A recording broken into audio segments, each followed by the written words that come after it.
Hi friends, welcome to my channel. இன்னைக்கு வந்து நம்ம சேனல்ல சென்னையில ரொம்ப ஃபேமஸ்னு எங்க பார்த்தாலும் மல்லி பொங்கல் தான் ட்ரெண்டிங்கா இருக்கு. அது எப்படி பண்றதுன்னு பார்க்கலாம். வாங்க வீடியோக்குள்ள போலாம். அதுக்கு ஒரு கப்ல 3/4 கப் அளவுக்கு பச்சரிசி எடுத்துர்க்கேன். 3/4 கப் அளவுக்கு நிரப்பிக்கோங்க.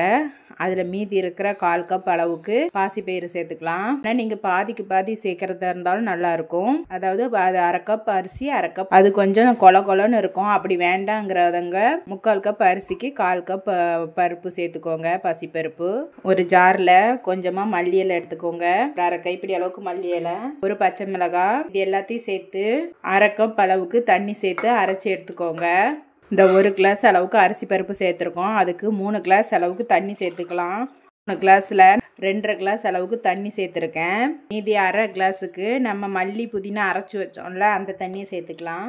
எல்லாம் சேர்த்தாச்சு. இப்போ இதை மூடி போட்டு மீடியம் ஃப்ளேமில் ஒரு 3 விசில் விட்டு எடுத்துக்கலாம். 3 விசில் விட்டுட்டு ஓப்பன் பண்ணி பார்த்துடலாம். இப்போ இது கூட ஒரு 2 ஸ்பூன் ரவை மட்டும் சேர்த்து கிளறிக்கோங்க. ரவையை கிளறும் போது அடுப்பு ஆனில் இருக்கணும்னு ஒன்றும் அவசியம் இல்லை. இந்த ஹீட்லேயே அது வெந்துடும். ரவை சேர்த்து நல்லா மிக்ஸ் பண்ணி விடுங்க.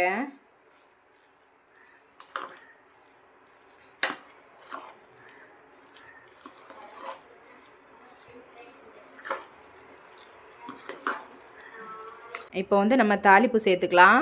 ஒரு பேனில் 2 ஸ்பூன் நெய், 2 ஸ்பூன் எண்ணெய், 1 ஸ்பூன் ஜீரகம், 1 ஸ்பூன் மிளகு, கொஞ்சமாக முந்திரி, அப்புறம் ஒரு கொத்து கருவேப்பிலை, இதெல்லாம் சேர்த்து தாளித்து ஊற்றிக்கலாம்.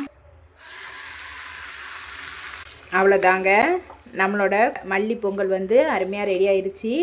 நீங்களும் இதே மாதிரி இதே அளவுகளோட உங்கள் வீட்டில் செஞ்சு பாருங்கள்.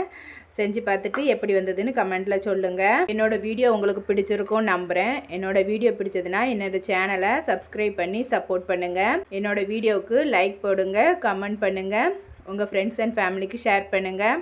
பாய்.